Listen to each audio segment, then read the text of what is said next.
14 time. Happy Valentine's Day. On this topic of professional development, all staff meeting, I hope that there's a couple of things we have in common. One, it being Valentine's Day, but two, maybe perhaps we all share a love for striving to be the best version of ourselves and helping grow ourselves as we help grow other people as leaders in higher education. I'm Xavier Whitaker, Associate Vice President and Dean of Students. I'm going to get us started off in the place of our great Dr. Lingual, who's traveling today, and I will help us do announcements.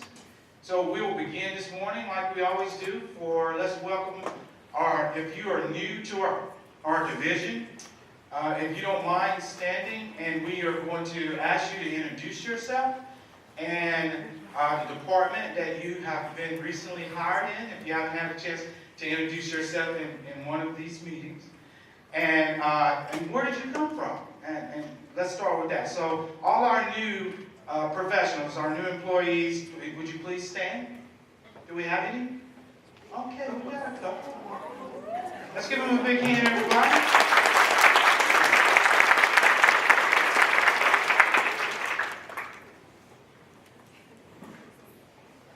Hi everyone, my name is Hester. I'm actually graduated from here from the CSA program, so I came from here. And I am a House of Residence Life as a Residence Life Coordinator in Bowden Hall.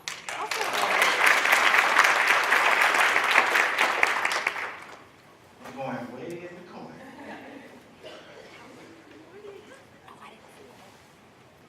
Hi, I'm Camelia Chandler. I am the new program coordinator with Housing and Residence Life, and I actually came from the nonprofit sector. My last position was with the Atlanta Police Foundation. Oh, wow.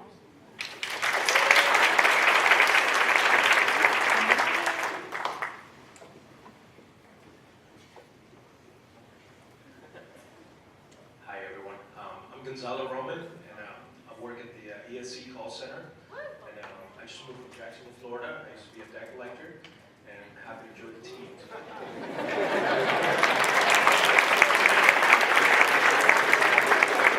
Almost took out running, I heard that. I tell you what, and then for anyone who just want to introduce yourself again, that was a joke. We got a great topic today, a great speaker. I'm not going to steal the thunder. I'm going to hand it over to our committee, and I think it's Alexis, as they introduce Dr. Hester and the things that he will share with us today.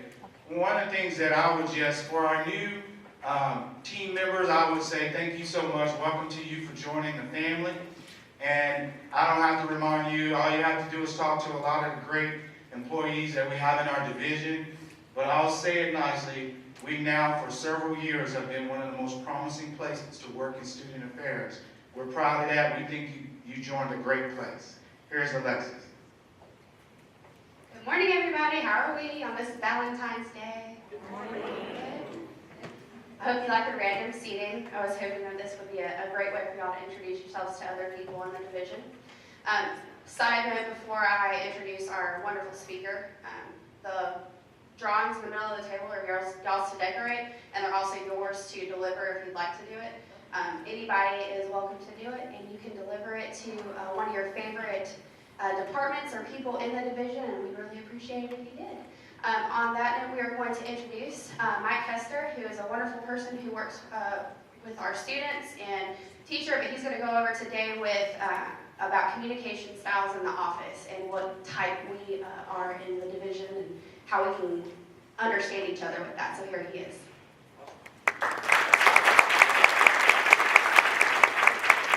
Just started my timer to make sure.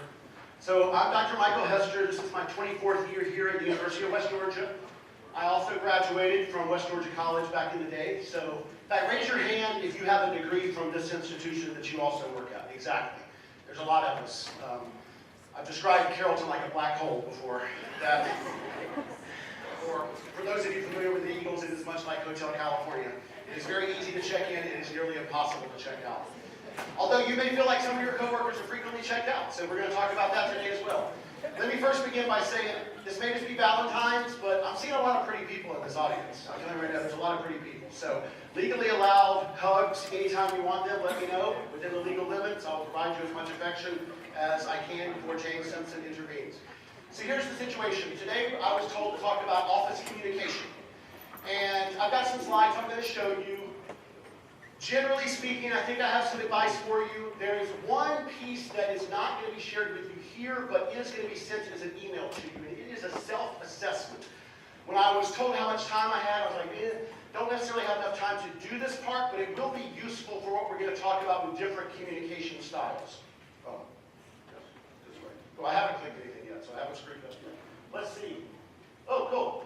You may already be familiar with this office. For those of you that have watched the show The Office or the BBC version, you may already categorize your workmates in these categories. Who's the Dwight, right? Who's the Pam, who is the various people, or whatever office setting you have related to in the past, whatever sitcom or drama, hopefully not a horror that you've watched, where you're like, this person. What I want to help you understand is that there are different communication styles, and if we understand what those communication styles are, we can actually be a more productive office. And so let's start with that. These are things I think I know. Okay? Number one, I think I know, is no one. And I want to be very clear about this. Even the person in your office that you loathe. Okay? No one working in an environment where they don't feel comfortable is excited about that. In other words, we don't want to work in an office where we don't feel comfortable. Our instinct is to want to be in a comfortable office setting. Everyone, even those that make you feel uncomfortable. Generally speaking, I'm willing to say they would prefer to be in an office where they feel comfortable.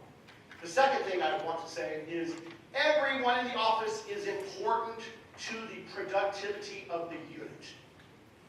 If there is someone in your office whose work does not matter to the productivity of the office, then the institution is doing a poor job of resource allocation. Right? Everyone. And so we need good office communication. So let's begin to pair these together. Number one, instinctively, we all want to work in a good office. Number two, each of us is important to having a good office. Which means, number three, none of us communicate as effectively, as consistently as we think we do. Be very clear about this. Even the best of us, even the ones who think, oh, I've got wonderful communication skills, I've been told I'm great at communicating, even those who believe I've got this all down, I've worked here for X number of years, I know exactly what my job is, we do not communicate as effectively as we think we do. So I want to begin to add these together. Instinctively, we want a good office. We need each of us to have a good office, and yet there is an issue that we're not communicating as effectively as we could, as consistently as we should. And so with that, I want to transition to some help for this. The help is, how could we be a better listener? And I always think it's important to prioritize the listening part of communication first, because it's the one we think about the least. If I were to ask you what type of communicator you are, most people in this room, if I had asked you right now, name the three best parts of your communication style, most of us, and my background is as a communication scholar with my master's and my PhD in communication, even I, as someone who is practiced in the art, would tend to think of that as how do I talk? How do I sound? What do I do when I speak? So I want to reverse that and remind us that critical for good communication is listening. And so I prioritize listening skills first. What do we need to do to be better listeners? Number one, fully engage the speaker. Eye contact, pay attention. Think about who you are listening to, what they have to say. Allow them to complete their thoughts without interruption. I'm horrible at that.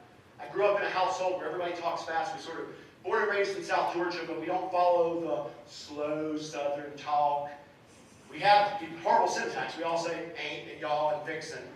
And my mom adds an R to Chicago for some reason. But the point is, grew up in a setting where we didn't mind interrupting each other. We all love each other. And I'm sure you love people in your office. But you need to recognize, and I have to remind myself of this, allowing them to complete their thoughts before we interrupt them as a way to be respectful. And Be aware of nonverbal cues when you are talking with someone. For those of you that are familiar with the sitcom Seinfeld, that was a big hit in the 1990s, they explored a lot of this. They had slow talkers and fast talkers and low talkers and close talkers. It was an interesting way to consider various communication styles. We're going to go a little bit deeper than that today, but take into consideration if you're speaking with someone, if you're listening in a conversation with someone, and they're giving you nonverbal cues that are different than they usually do. Someone you're familiar with, and usually they speak in a faster pace and they slow down. Or usually there's a pretty good distance between you and they've decided to move closer. What does that mean? So we want to think about what those nonverbal cues mean.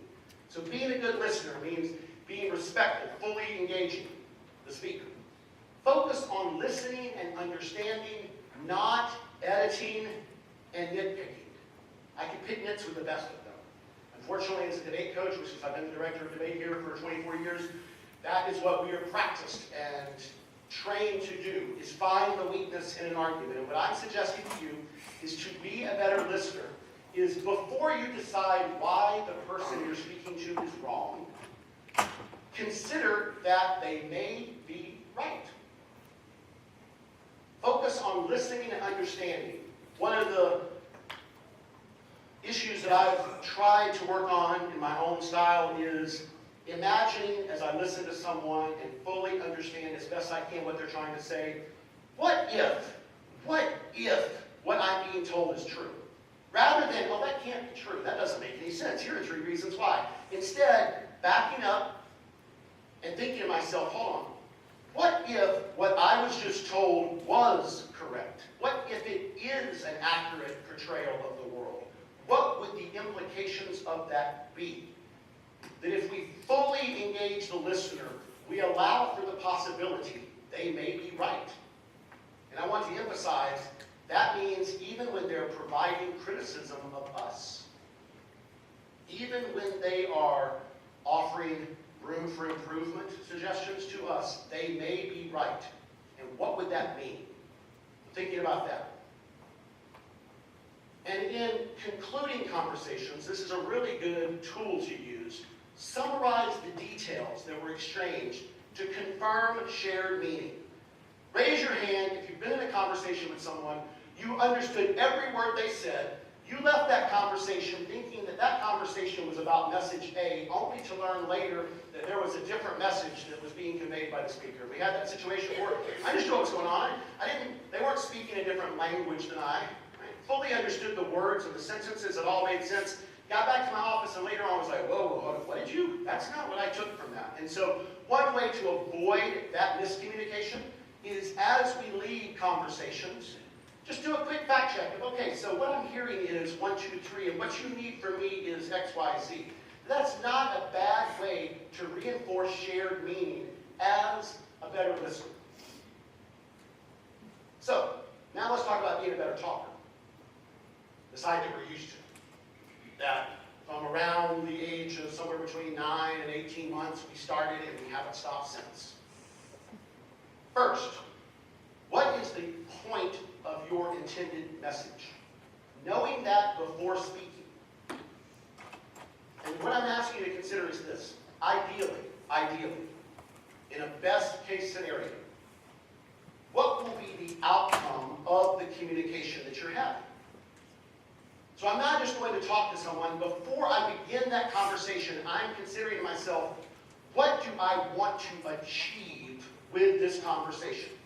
And of course, as you probably have inferred from so far, I'm talking about what I would consider substantive office conversations. Right? We have to tell an office, maybe tell some coworker something because something needs to happen, something needs to be done. Not necessarily just for work productivity.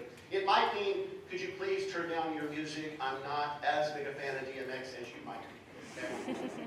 Okay? We're all a little bit of that, but not that big of a fan, right? So that's what I'm referring to is, anytime you need an outcome to occur, not just a, hey, how was your day type thing, but actual outcome-oriented communication. Think about, what do I want to achieve? What do I want to achieve with that? Next is, consider your audience. When I teach public speaking, which I've been doing for a long time here, over 150 sections of it in my 24 years here, this is what I focus on a lot. Audience analysis. Right? So I was told I was coming to talk to student affairs, and so I'm like, cool, I get the people on our campus that have soul, that have a soul, I guess I should say, that have a soul, right? That they're people-oriented, that they work with others, that they serve our students. Right? If I was here in front of business and finance, I would have started with, here's the economics of communication. It's very important for the bottom line that you understand. If I were speaking academic affairs, there would have been 30 or 40 citations that I've already provided to back up my ideas with research. I would explain that I do have a PhD, and I'm told where it comes from. So we think about audience analysis.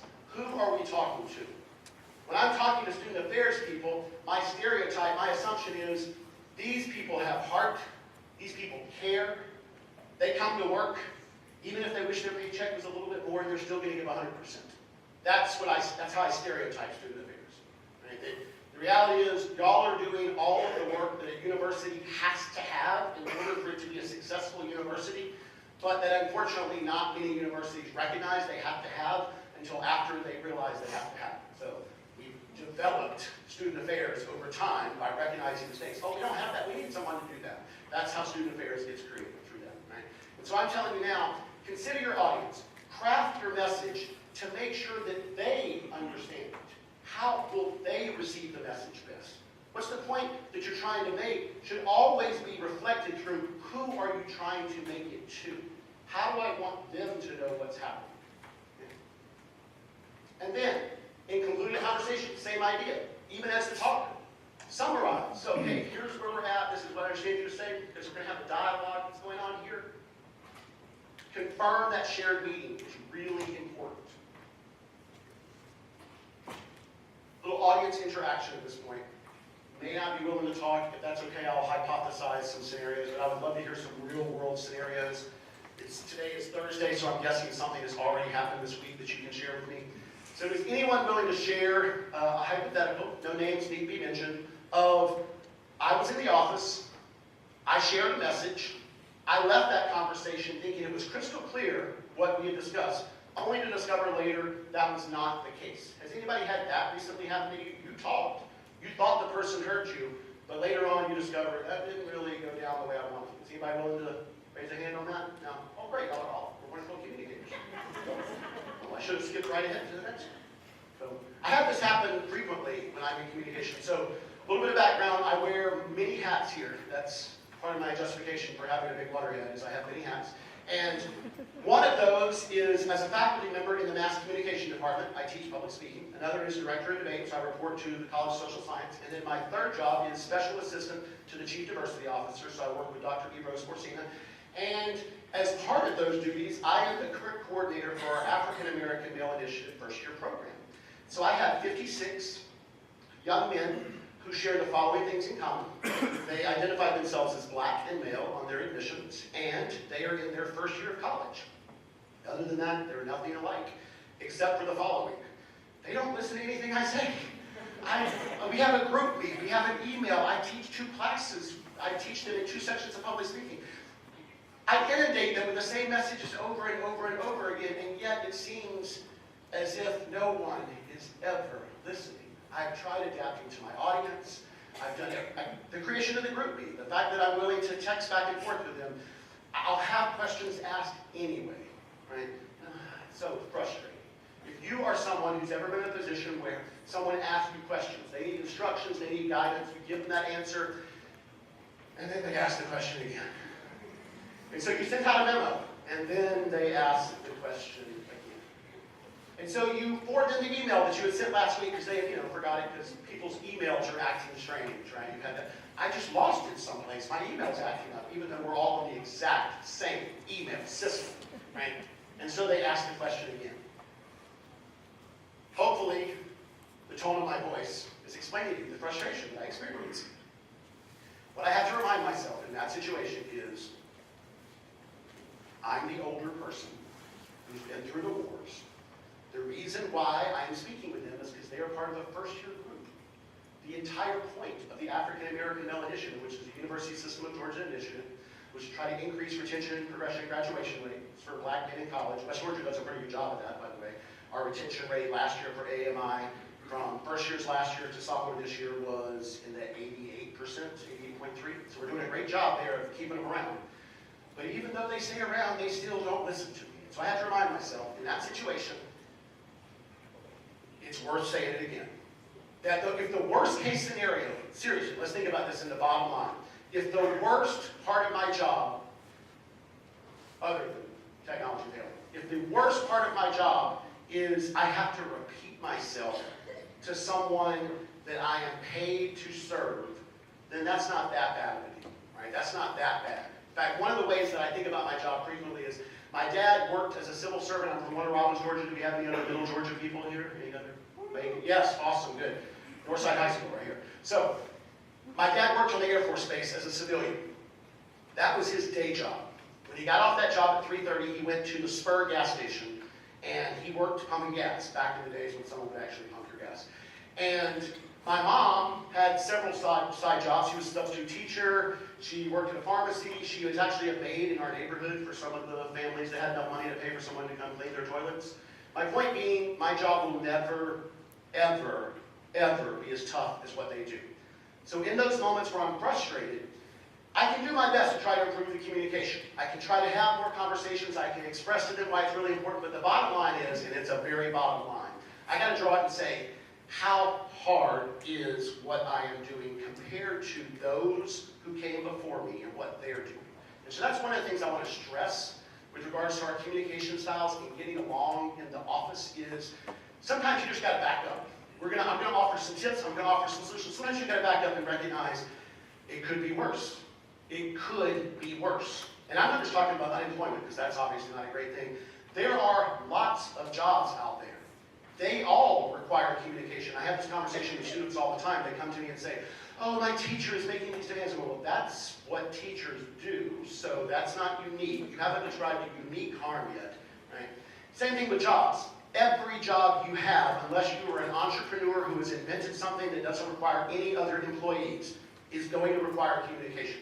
So if you've got bad communication happening in your office here, don't let that be the reason why you start looking for employment elsewhere, because I'm here to tell you bad office communication occurs in every office in which communication occurs. So sometimes you have to back up and recognize how bad could it be. Right? Let's see if we can fix some of those. So I want to talk about communication styles, and this is where the self-assessment is going to help you identify where you need to be. I'm going to go through the 4 and describe to you how they work. You may already recognize who you are when I'm describing. You may already recognize who your office mates, who your coworkers are, and that's fine as well. We're going to talk about those. So, let's discuss the analytical mind and how the analytical communicator functions. First, they are a systematic communicator. Heavy emphasis, I cannot stress enough, on logic and inquiry.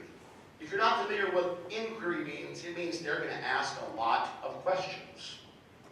Even if you're not super excited to answer them. Even if you think those questions are not really relevant to what we're talking about. For them it is, it's critical. They have a mind that wants to ask questions. They are focused on the how. The analytical communicator is very big into process. How are we going to do this? They really want to know how. And so their questions are trying to dig down, to burrow down into those details of how. That's where they're going to put their focus. Their strengths, this is great things about them. They are going to read the instructions. They're going to take notes. We need these people in our office. Someone has to be taking notes. For goodness sakes, will someone please take notes? And they're going to read the instructions. We need people, we need someone who says, well, actually, we're supposed to do because I read the instructions. We need that person. As annoying as it might be in that moment where they point out you're doing something wrong because you're not following them. I don't think I'm doing it.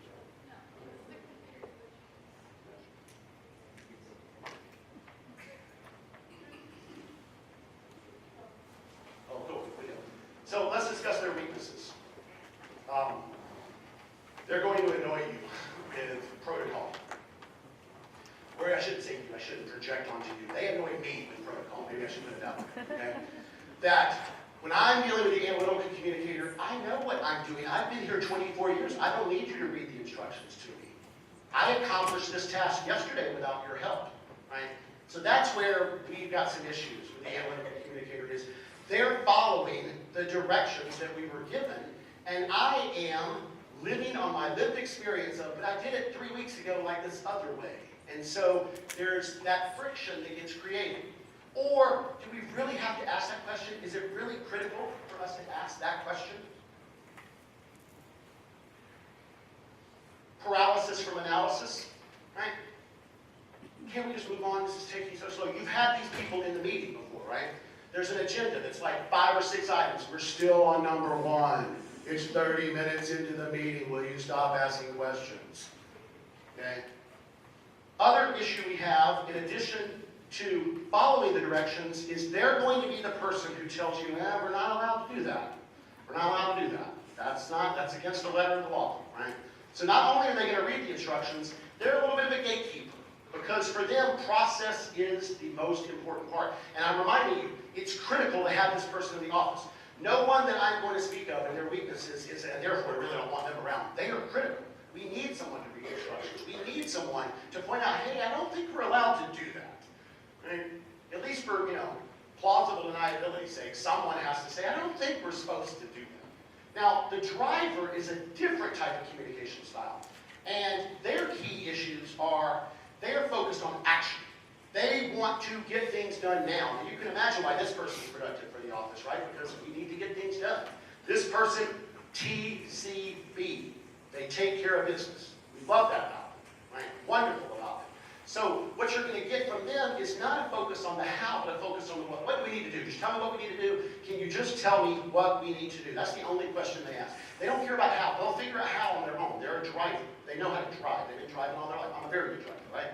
So they are more interested in what is the outcome. What is the what that we need to take care of? Just tell me that and I'll get rid of it. I'll take care of it. It'll be done. Their strengths, TCB, and they do not have a problem making tough decisions. So when you've got a driver in a middle management position that has to make resource allocation decisions, that has to do some corrective behavior that's taking place in the office, they're great for that. Heartless on Valentine's Day might be a term that we use, right? In fact, that's one of the issues. They are clumsily, I should stop saying they. I am clumsily insensitive. I tend to very much be a driver with my communication style. And so I'm not thinking as often as I should about how people feel. I'm like, let's just get it done. I don't really think about hurting feelings as an intentional outcome. It's that I don't care about your feelings, unless your feelings are necessary for the outcome that I was told we're supposed to achieve. I'm not intentionally hurting them. You just shouldn't have them. Right? Yeah. That's the problem. What I just described there is the other weakness. We rush to finish, which can lead to mistakes. We can be sloppy. The driver can be sloppy, right? What does it mean to weave in the lane? I've given an entire lane. I got one line on this side, one. I should be able to weave as much as I want within that as long as I get there, right? That's what a driver is thinking. Don't bother me with instructions. I've done this before. Okay, the expressive, since we talked about feelings, this person is focused on ideas, possibilities. These are our big picture people, the big thinkers. You've got these folks in the office. Grandiose ideas. That is why they're focused on the why. They want to know why. Purpose. The famous book this century, The Purpose-Driven Life. This person is the one who told you should read that book, okay? Oh, you gotta read this book. I just read this self-help book. It's about how to turn your feelings into actions. Fine, I'll add that to the library. Why are we doing this? Now, this can be their annoying question, right, in the office meeting is, why are we doing this? They need to know what our goals are from a mission-driven connection. Why are we doing this? Their strengths, great storyteller. They got details out the wazoo. They recognize and articulate connections, relationships. They're very good at putting the points together, connecting the dots. This person can do that. That is their strength. Weaknesses, a little bit of technical difficulties, which seems to be a paradox given they're connecting the dots. The problem is they're sometimes seeing dots that other people don't see or making up dots, right? And they can lack focus because there are lots. They have so many ideas. They have so many things they want to share with you. They've got 14 things that we need to do this week. We will get to 2 of them maybe, but next week they've got 7 more that we need to focus on. This person, you just need to record everything they say. That's my recommendation for this, because they've got fantastic ideas. You're never going to get to them, but the future generations will benefit from them. So if you'll just record for posterity's sake what they have to say, you are going to benefit so much. But in the moment, it's like, seriously, we were told we were to do X, Y, and Z. You're now going to create a new alphabet that we're going to teach everyone next week. That's awesome. Now, we work currently in the card office, and I'm not sure that's our job, but okay, sure. And that's the issue we have. And then finally, the amiable. Okay? Who is working with who and who benefits? This person is focused on human interaction. Right? So the expressive person is definitely about feelings as it relates to big ideas. The amiable person is about feelings as it refers to who. Right? So when we're dividing our work up into groups, this person's focus is who am I working with? Who could I be working with? Who do I not want to work with? Who? Sound like an owl, right? They are all about the human relationship, and that's where they are at their strongest, right? They're at their strongest when they are working with people that they really like. Positive vibes. This is the individual who, when you're having a down day, when you've got the traffic ticket on the way to work and you are biting your lip to not grit your teeth, go to their office immediately. One, they will probably have candy on their desk, okay? And two, they will immediately, hey, how are you? You look at, sit down and talk to me. You talk to me right now, right? They are your support system. They're the person who's going to remember your birthday or your anniversary. They're also the person who's going to come by your office with a card for someone else's birthday or anniversary. Right? They are about, for them, an office is a family.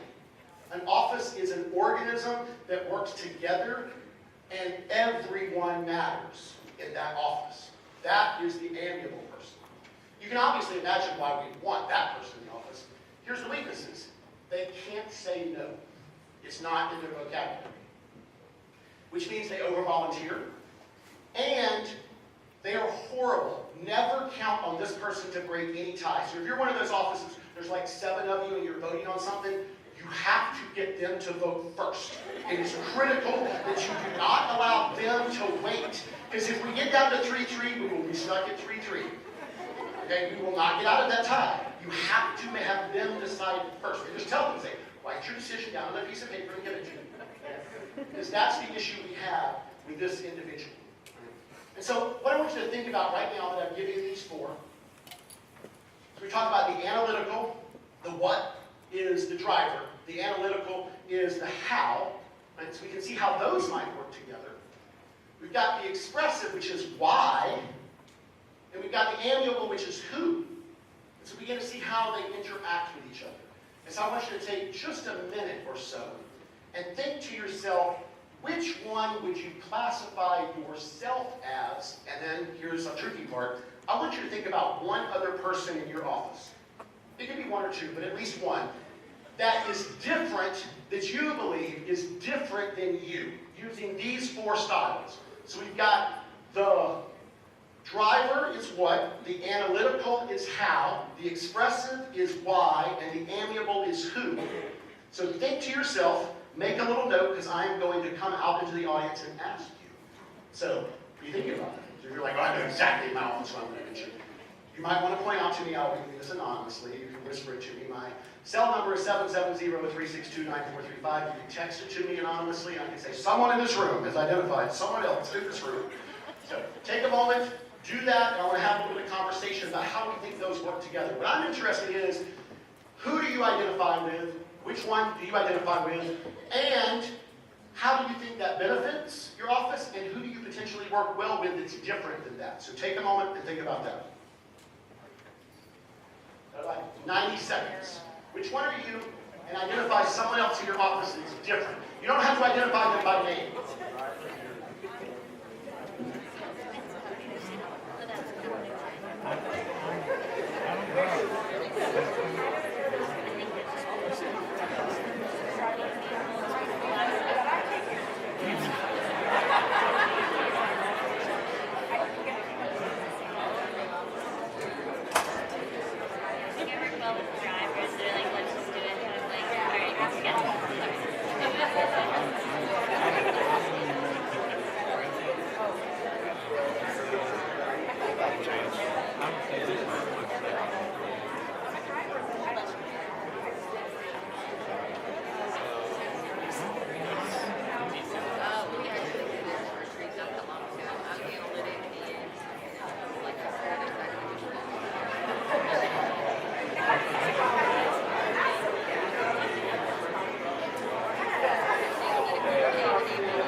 seconds.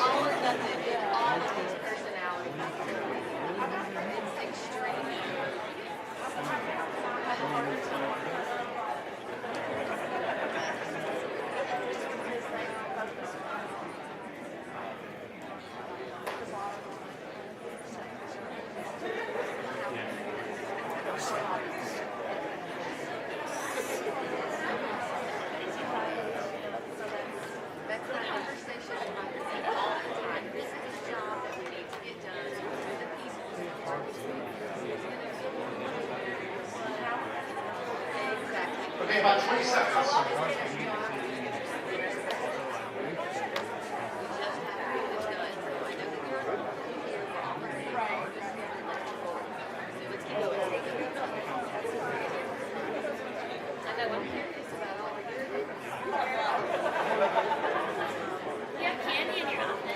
Okay, so wrap it up. You've identified which style you think you are and identified someone in your office is different. Before we do that, as a tangent that has nothing to do with anything else, quick comment I have about Valentine's Day. When I'm asked what are my favorite secular holiday, I always say Halloween. Yeah? And if I was comparing and arguing why Halloween is superior to Valentine's, I would say this: they both involve candy.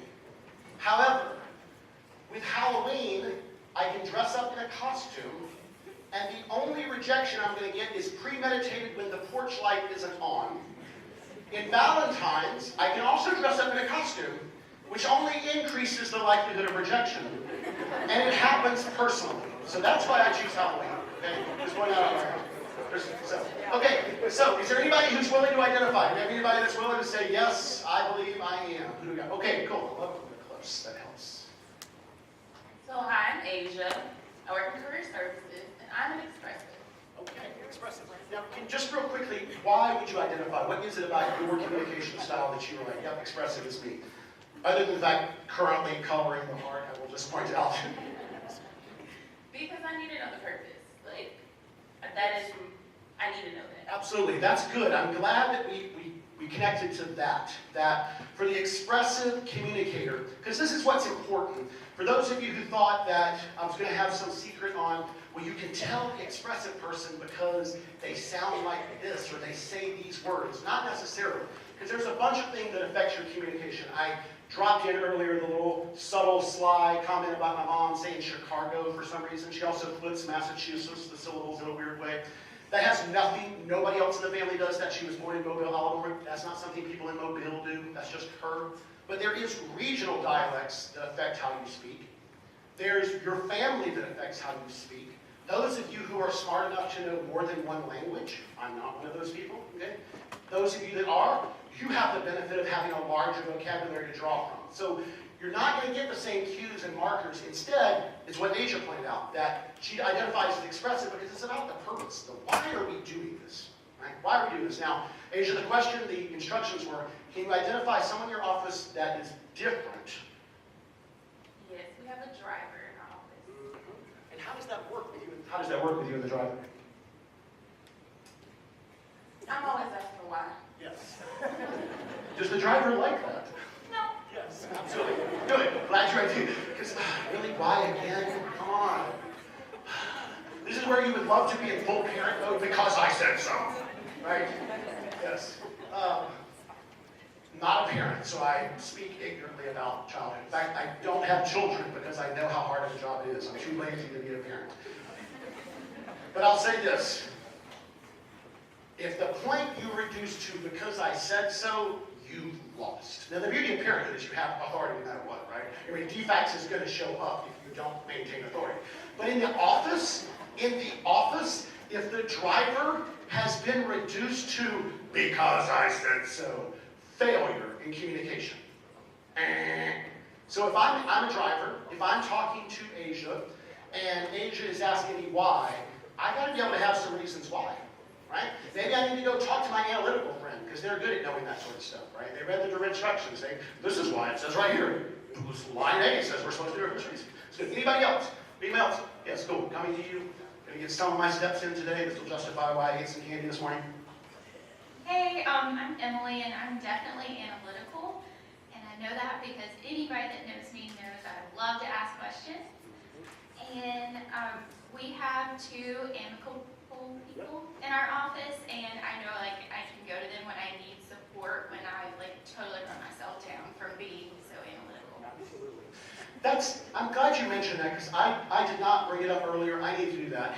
Today, given that it's Valentine's Day, each and every one of us needs to identify who the amiable people are in our office and go to them and thank them for the Valentine's thing they put in our mailbox this morning. They got it at like 5:30 to handmade cupcakes or whatever they did. But no, seriously, take a moment and say, hey, I appreciate what you do in this office. I mentioned one of my offices, the Center for Diversity and Inclusion. If you have not met Deidre Haywood-Rouse, it's only because you haven't worked here long enough for her to approach you and thank you for what you're doing here at West Georgia. Right? Deidre is the biggest heart. She is our support system. She remembers everybody's birthday, and I'm going to go to her today and be like, Deidre, thank you very much.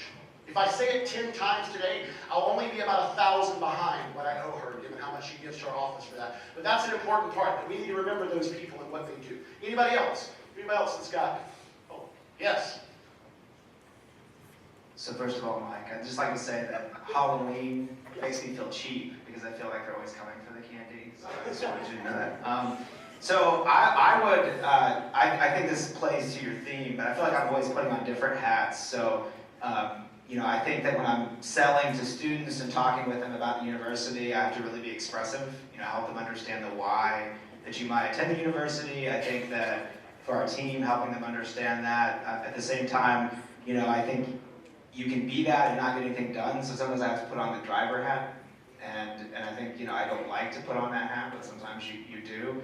And then I've surrounded myself, willingly or unwillingly, with a lot of amiable people. I give Katie Ross a lot of credit because I just don't see things. I'm just blind to stuff sometimes, and she's never afraid to yell at me and tell me to think about those things, and then together we become, I think, all a better team. So that plays to your theme. Yeah. Justin has read ahead in the textbook. So one of the little tricks is, the reality is that while we might have a dominant communication style, frequently, especially for those who interact with a variety of people, right? If you're interacting with a lot of people, you will find yourself in different roles, using different communication styles, especially if you are attentive and you want to achieve productive outcomes. You'll do your best to try to figure out what works for what. This is especially true for those of you who are in what I would call management positions. You have direct reports. You've got people that you count on, right? See, one of the ways we need to always remember that if you are in a management position, the reality is the boss part, that hierarchy is actually inverted when it comes to productivity.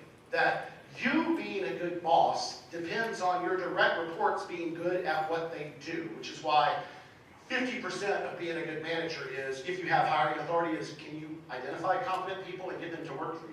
Because if you can, you're going to be awesome. You're going to be an amazing boss. And if you're horrible at that, nothing else about you is going to matter very much. They are the ones who are producing. And the credit goes to you from your supervisor. You're doing a great job leading those people. Right? But also the reverse. Bad communication means not productive. And now your boss is asking you, we didn't really meet our goals, and we need to do a performance review, those sorts of things, which is why adaptation is critical. Talk about that. Is there anybody else who wants to identify style? Is there anybody, do we have a driver, or do we have an analytical? We have one analytical, we have an expressive. Anybody else? Okay, coming back to you. Here we go.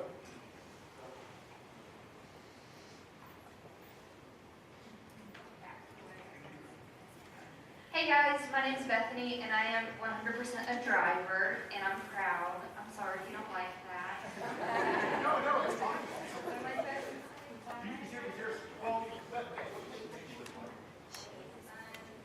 I don't mind being told the task I need to complete, but if you tell me how to do it, I probably won't do it your way. I like to do things my own way. So I'm very much the what do you want me to do, not tell me how to do it. Bethany? Okay, yeah, wow. you spoke to my soul there. Anytime I hear someone say, now there's only one way to do this, I will immediately think there's got to be another way to do that, right? The driver can be a bit of a contrarian, because it's all about freedom and autonomy, and they can get it done. If you'll just tell them what to do, they don't mind being told what to do. They hate being told how to do. That's where the driver has some issues. Is there anyone in your office that you can identify as being different?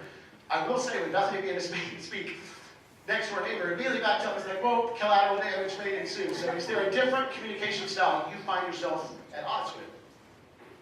Not necessarily at odds, but somebody I work closely with is definitely an amiable personality, and I don't necessarily agree with the way that they live their life.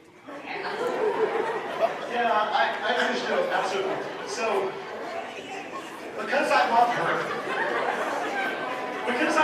and because I know that she loves me enough for me to say this, so I'll get texts from Deidre will send me a text. It'll be like Saturday, 8:30 a.m., and I'll wake up to roll over, and there'll be a text, and I'll look at it. Just thinking about you, Dr. H. Just hope you're doing well. Saw you on Friday. You looked really stressed out. Okay. One, I don't remember being stressed out on Friday, but now I'm worried that I was. Right? Really was I? So I go in, I'm looking in the mirror for the lines. Is there a problem? I'm doing the cucumbers. Isn't that supposed to work? You know. So that caring can sometimes be overbearing type issues. What sometimes have to do with, especially for the driver, because the driver, as we said, one of the little implications of their focus on the what is, can you just stop talking about the other things? Right? So that can be an issue for them, how we interact with each other. Anybody else? We got time for one more. If there's anybody else that wants to join us, anybody else willing to identify, willing to share? Oh, sorry. Coming your way.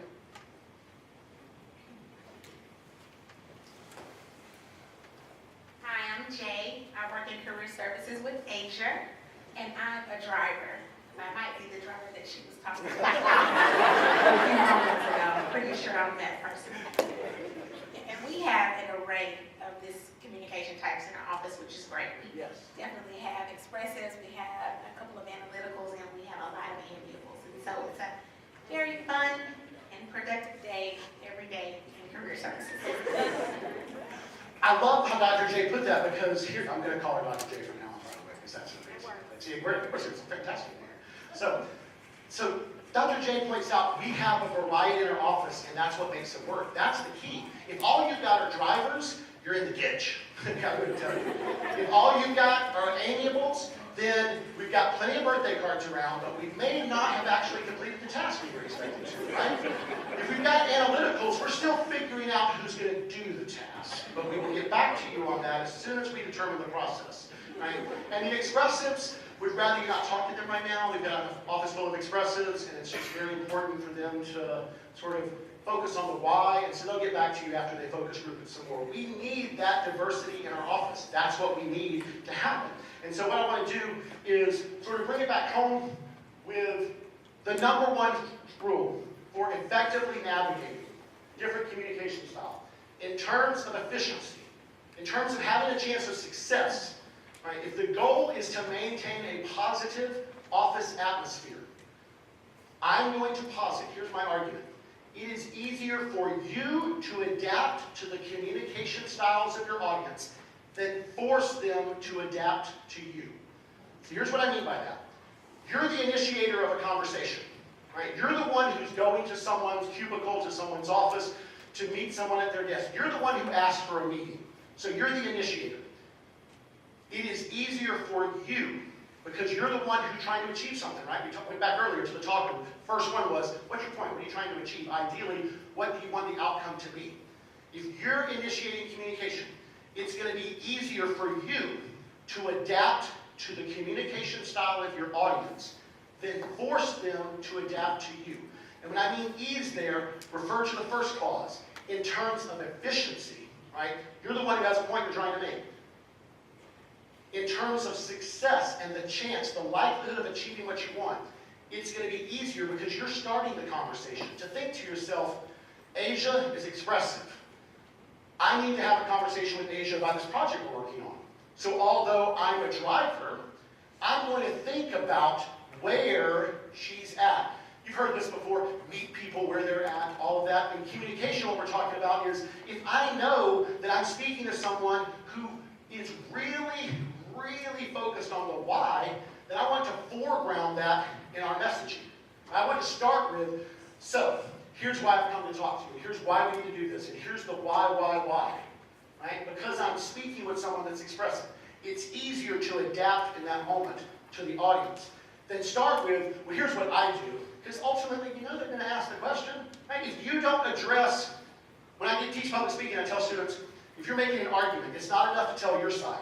You have to answer your critics. And by your critics, I don't mean individuals. I mean, what are the primary criticisms against your position? If you ignore them, if you pretend they don't exist, the audience will immediately think of those as, well, that wasn't a very strong argument. What about 1, 2, 3? The same thing in this communication. It's not an argument.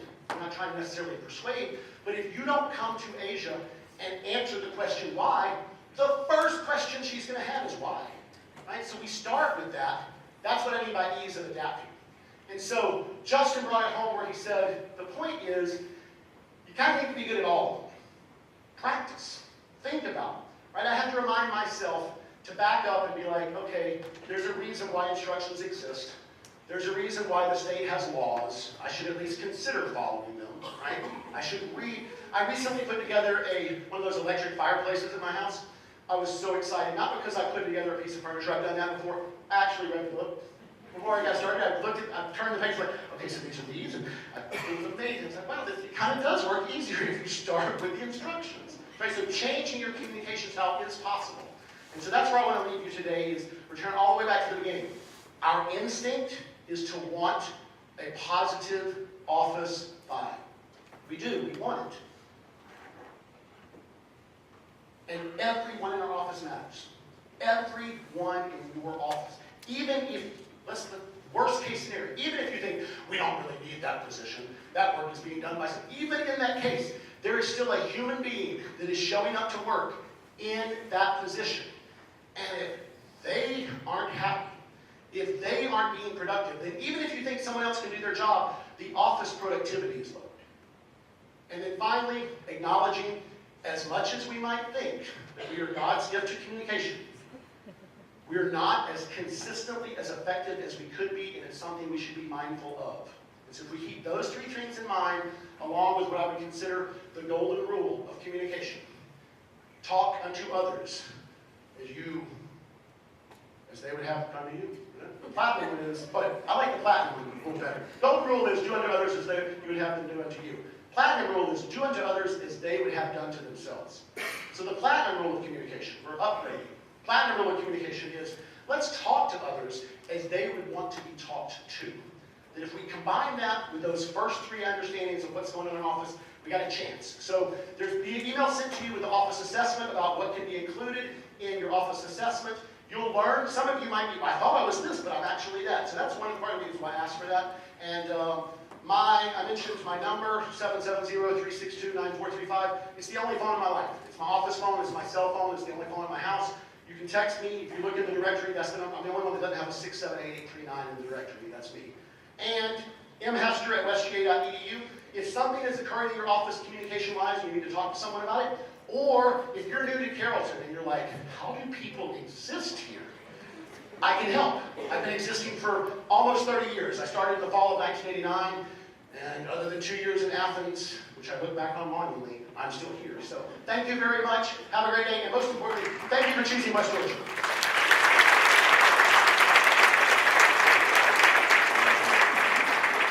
Let's give him another big hand, everyone. Thank you, Dr. Hester. And Dr. Justin Barlow, I couldn't thank you enough. I also find myself juggling between the different ones.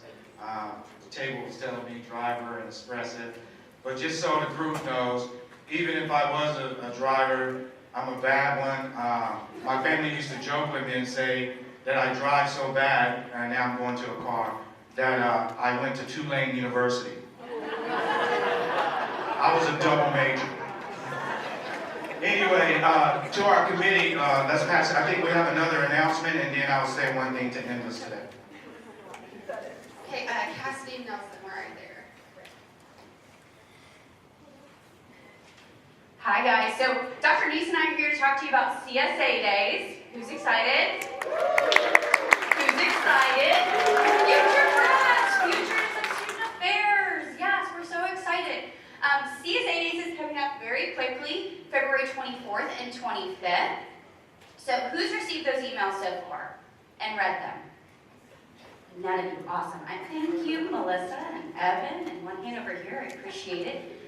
You've gotten a couple emails so far, so it is critically important that if you are a GA supervisor that is actively hiring for this next year, that you update your job descriptions. Those have been shared with GA supervisors, so make sure you do that. Otherwise, who knows what your job description says, right? So the 24th is going to be the lunch and departmental presentations and GA fair. That's why we really wanted to talk to you all today. This is the opportunity, the first look that candidates are going to get to meet you all in your departments. And so something unique that we're going to do this year is we're going to do one unified, uniform slideshow. And so what I'm asking that each department does is to find their spokesperson for that position and go ahead and send in 2 or 3 bullet points to Dr. Neese, and she's going to put that together for us, okay? And then there will be a fair afterwards, and we really encourage you guys to bring your graduating graduate assistants or current graduate assistants to this fair, because they're the ones that are currently doing the work. At the fair, they're going to learn a little bit more about the positions, and they'll have time to sign up with your office if they have not already done so for an interview. Those interviews are going to take place on the 25th, Monday, so special thank you to Monica for helping get the rooms ready when there was a small snafu with that. On my end, interviews are going to begin at 8:30 Monday morning, so please be on the lookout for an email coming in the next day or two asking how many tables you need for your position. Okay, so that's going to come next. Interviews are going to go 8:30 to 11:30, and then we'll break for lunch, and we'll come back 12:30 to 3:30, and after that we'll do some candidate prepping. Okay, we'll send out some more details. Awesome. Any questions about CSA days? We will make sure that the email gets sent out again in case your email has misfired, as Dr. Hester said, and you just can't find it. We will happily send that communication out again so everyone's on the same page.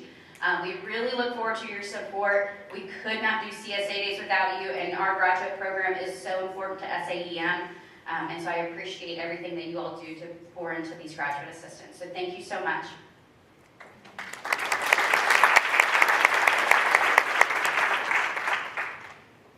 Okay, I know we're right at 9:30, so I'll just take 30 seconds and end it here and back to our team.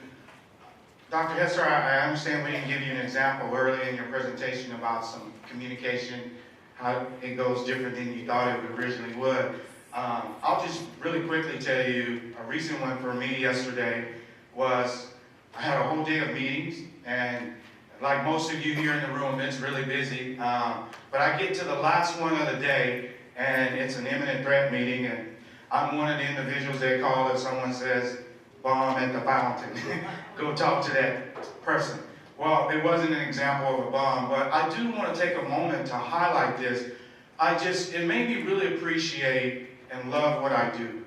Because Dr. Lisa Adams and Miss Anne Marie Reed and I got there and we got a chance to hear from the student, and we listened to the student and just got a chance to hear the student communicate, and we could hear that the student was a little frightened. And in an interaction with other people, just kind of may have said some things in a defensive mode. And as we listened, I realized that, okay, usually I'm calling the parents and you're suspended and I'm moving you out the halls now. But in that moment, we got the student connected to counseling. And I thought to myself as I heard Dr. Adams talk and Ms. Anne-Marie read, I really love my job. And so I wanted to share that with you all because the busyness that you have, I know it's different. But I hope that even in the complexity, you still remember what you do and why you do it. And I hope that you love what you do. I'll end with, if you took advantage of what's on your table, because the committee did a great job on giving this opportunity, I colored mine in, and it says, live to love and love to live. That's kind of in the spirit of today. I'm going to turn it over. Let's give the team a big hand. Alexis, you can give us a...